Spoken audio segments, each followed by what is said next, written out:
नमस्कार, आप सभी का स्वागत है study with JR YouTube channel में। आज के इस वीडियो में हम लैंगिक संवेदनशीलता के बारे में पढ़ेंगे और ये लैंगिक संवेदनशीलता का पार्ट 2 है। इसके पहले पार्ट 1 अपलोड हो चुका है, जिसका लिंक आपको नीचे डिस्क्रिप्शन में मिल जाएगा। यदि आपने नहीं देखा है तो डिस्क्रिप्शन में लिंक है, वहाँ से देख लीजिएगा। और रिट के लेक्चर्स की बात करें तो टोटल अब तक 30 लेक्चर्स जो हैं वो अपलोड हो चुके हैं। ये भी आपने नहीं देखे हैं तो नीचे डिस्क्रिप्शन में लिंक है, वहाँ से देख लीजिएगा। चलिए शुरू करते हैं आज का वीडियो। आज हम पढ़ेंगे भारतीय समाज में स्त्रियों के संबंध में प्रचलित दुष्प्रथाएं।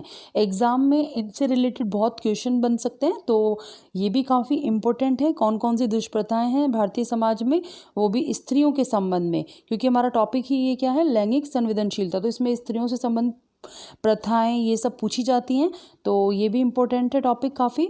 तो चलिए शुरू करते हैं। और जो इसका पहले वाला पार्ट था, पार्ट 1, इसमें हमने जो भारत की जनगणना और राजस्थान की जनगणना में लिंगानुपात, साक्षरता दर ये देख ली थी, और लैंगिक भेदभाव के रूप भी हमने देख लिए थे। अब हम पढ़ेंगे इसकी दुष्प्रथाएं, जो भारतीय समाज में स्त्रियों के संबंध में कौन कौन सी दुष्प्रथाएं प्रचलित हैं वो पढ़ेंगे। सबसे पहले नंबर पे है सती प्रथा। सती प्रथा का राजस्थान में सर्वाधिक जो प्रचलन था वो राजपूत जाति में था, और इस प्रथा को सहमरण, सहगमन, अनवारोहण भी कहते हैं। जो ये प्रथा है इसको और किस नाम से जाना जाता है, सहमरण, सहगमन और अनवारोहण। अच्छा, सती प्रथा होती क्या है, तो पति की मृत्यु के पश्चात पत्नी का उसकी चिता के साथ जल जाना क्या कहलाता है, सती प्रथा कहलाता है। जब पति की मृत्यु हो गई तो उसकी पत्नी अपने पति के साथ जो है जलकर मरती थी, वो क्या कहलाएगा, सती प्रथा।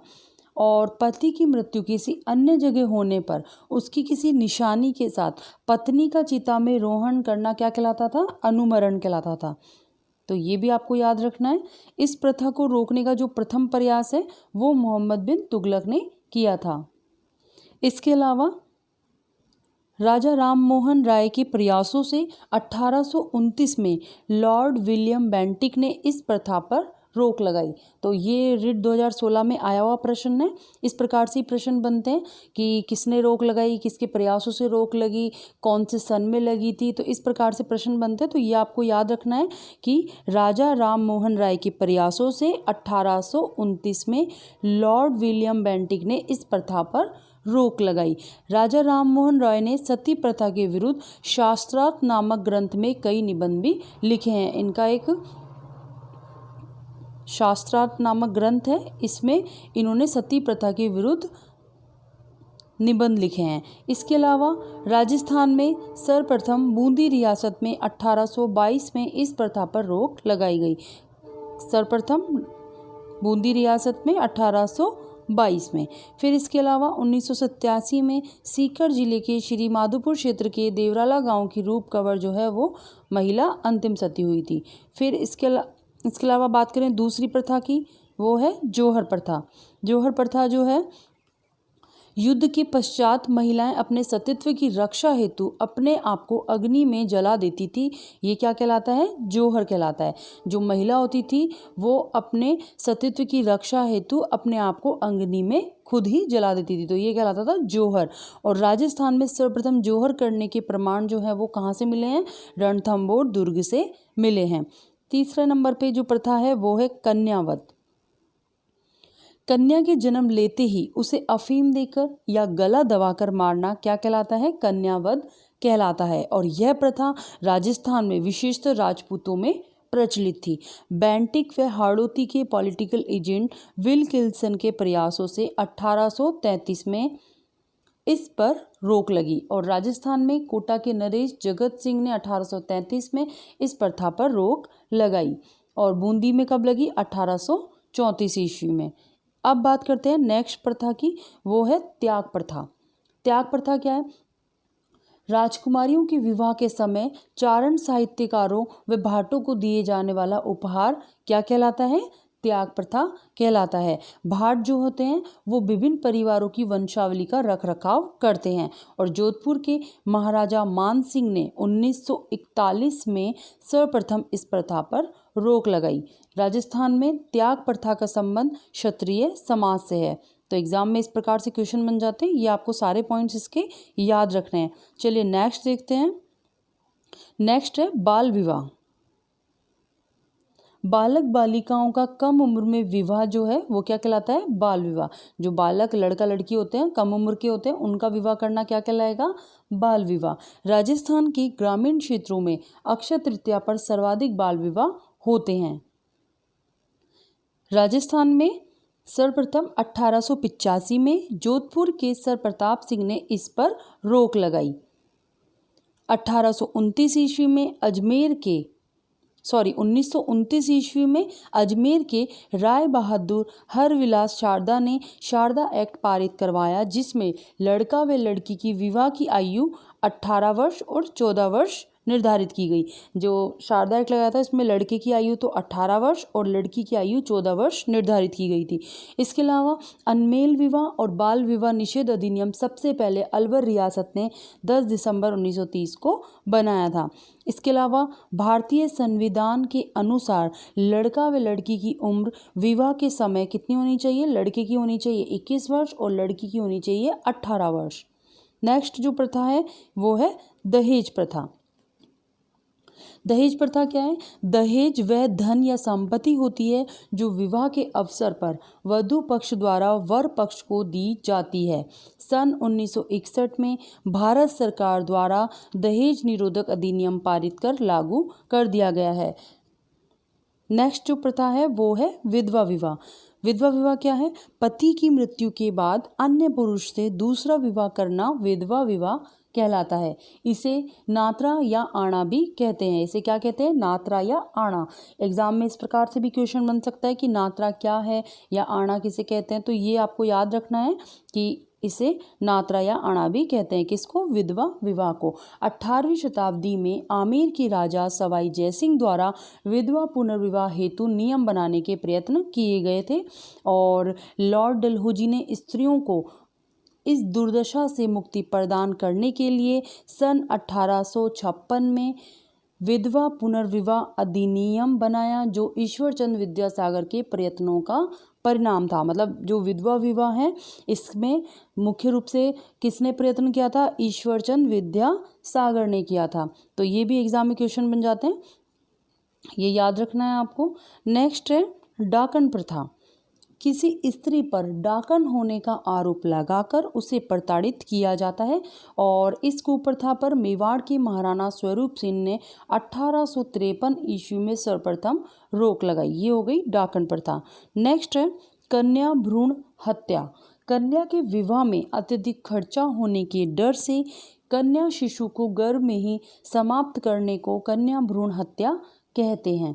वर्तमान में वैज्ञानिक उपकरणों की मदद से गर्भ में पल रहे शिशु का लिंग परीक्षण जो है वो आसानी से हो जाता है। वर्तमान में सरकार द्वारा कानून बनाकर सोनोग्राफी द्वारा गर्भ में पल रहे शिशु के लिंग परीक्षण पर रोक लगा दी गई है।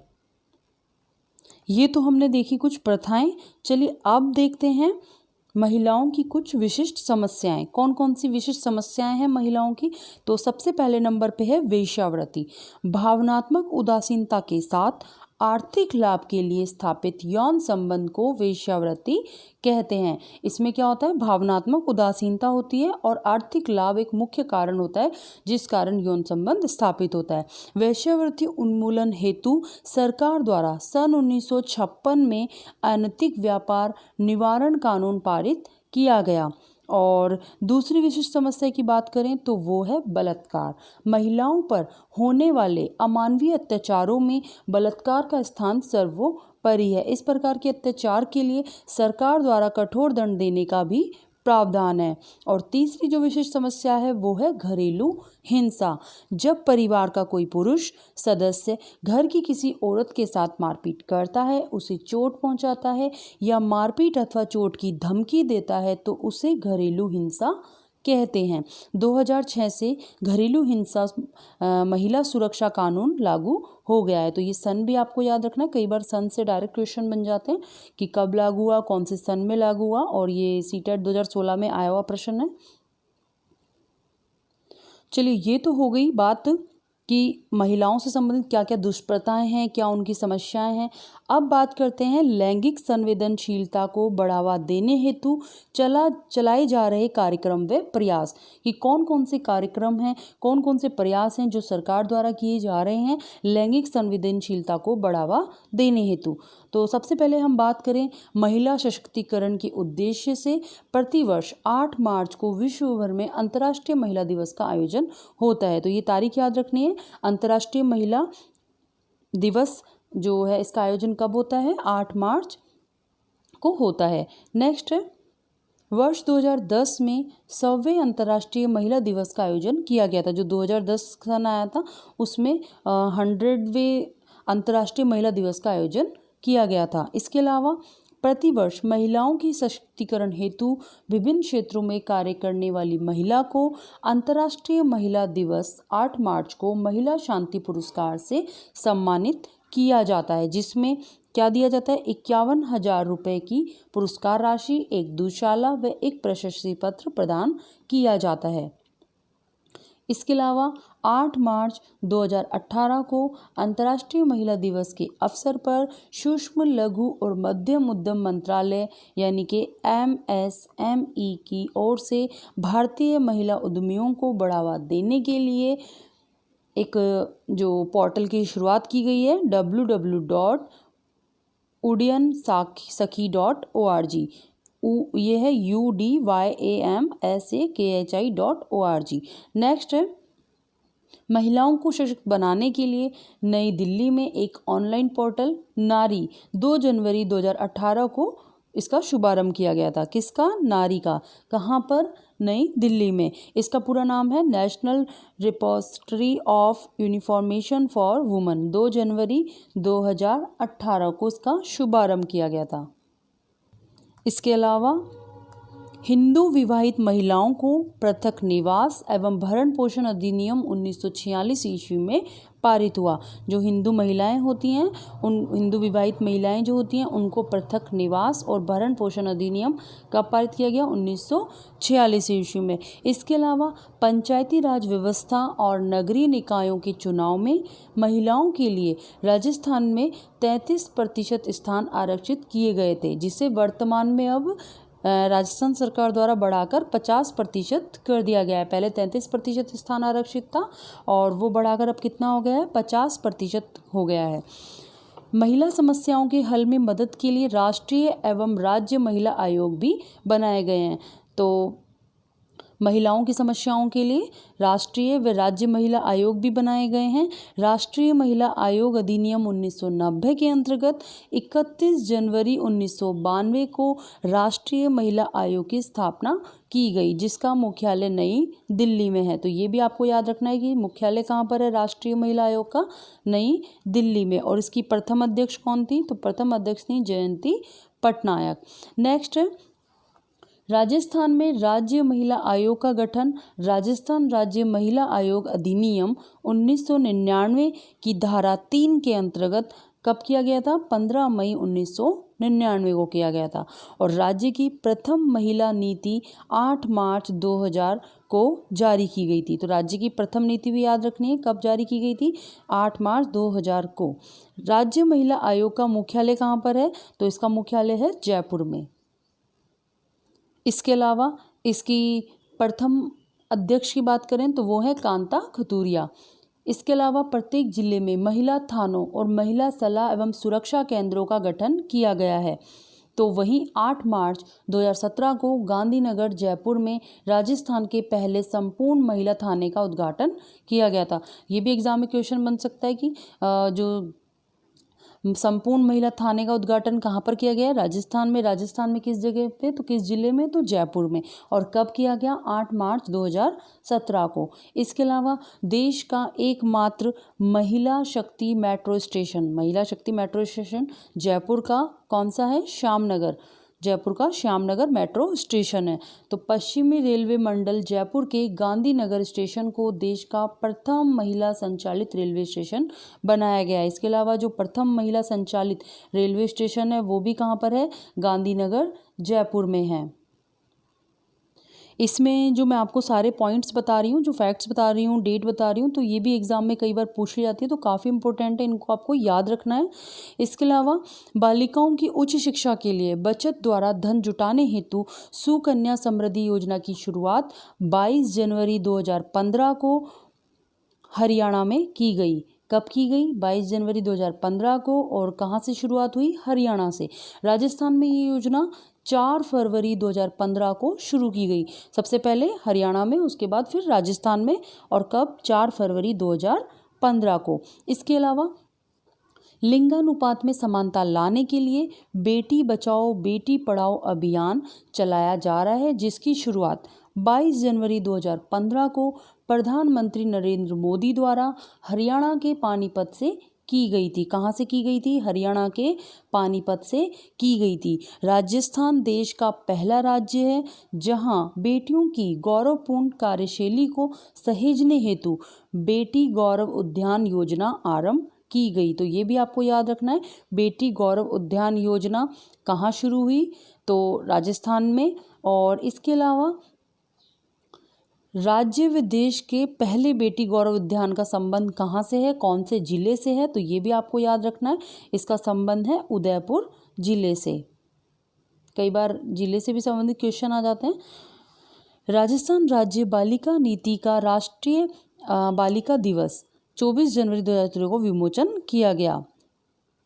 इसके अलावा बालिका नीति जारी करने वाला राजस्थान देश का पहला राज्य है।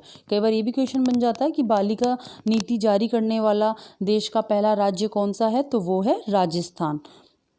राजस्थान राज्य पथ परिवहन निगम ने अपनी बसों में महिला सुरक्षा के लिए पैनिक बटन के साथ साथ सीसीटीवी कैमरा और जीपीएस व्हीकल ट्रैकिंग सिस्टम लगाने का प्रयोग भी शुरू किया, और इन बसों को महिला गौरव एक्सप्रेस के नाम से नाम दिया। क्या नाम दिया? महिला गौरव एक्सप्रेस। वहीं राजस्थान राज्य पथ परिवहन निगम इस तरह का प्रयोग करने वाला देश का पहला निगम है। तो इसमें भी जो राजस्थान राज्य है ये पथ परिवहन निगम का पहला निगम है। इसके अलावा सन 1955 में हिंदू विवाह अधिनियम द्वारा विवाह के क्षेत्र में स्त्रियों को पुरुषों के समान अधिकार दिए गए तथा बहुपत्नी विवाह पर रोक लगा दी गई। इसके अलावा 1956 में हिंदू उत्तराधिकार संशोधन अधिनियम 2005 द्वारा मृतक पिता की संपत्ति में पत्नी, पुत्र या बहुत सारे पुत्रों तथा पुत्री या पुत्रियों में समान अधिकार प्रदान करता है। इसके अलावा बात करें विद्यार्थियों को लैंगिक मुद्दों व लैंगिक भेदभाव में समाजीकरण की भूमिका के प्रति संवेदनशील बनाने के लिए अध्यापकों को केस अध्ययन के लिए कहना चाहिए और उनसे अच्छे उदाहरण भी मांगने चाहिए। इस तरीका का क्वेश्चन पूछा गया था सीटेट में। तो इस तरीके के भी आ जाते हैं कि अध्यापकों को क्या प्रयास करने चाहिए, तो ये भी बन सकता है। इसके अलावा स्त्री पुरुष के बीच सामाजिक अंतरों की आलोचना पर आधारित पुस्तक स्त्री पुरुष तुलना का लेखन जो है ताराबाई शिंदे ने किया था। ये भी सीटेट में आया हुआ प्रश्न है, तो ये आपको याद रखना है। कुछ इंपॉर्टेंट फैक्ट्स मैंने आपको बताए हैं जो एग्जाम की दृष्टि से काफ़ी इंपॉर्टेंट है। तो इस वीडियो के साथ ही हमारा जो चैप्टर 6 है ये कंप्लीट हो गया है। इस 2 पार्ट्स में हमने लैंगिक संवेदनशीलता को कंप्लीट पढ़ लिया है। अब इसके जो नेक्स्ट वीडियो आएगा कल, उसमें मैं इसके इंपॉर्टेंट क्वेश्चन आंसर लेकर आऊँगी, तो आप इसको अच्छे से पढ़िए और क्वेश्चन को सॉल्व करिए। आज के लिए इतना ही, और वीडियो अच्छी लगी तो प्लीज़ वीडियो को लाइक करें, मित्रों के साथ शेयर भी कर दें, और चैनल को सब्सक्राइब नहीं किया तो प्लीज़ वो भी कर लें। धन्यवाद।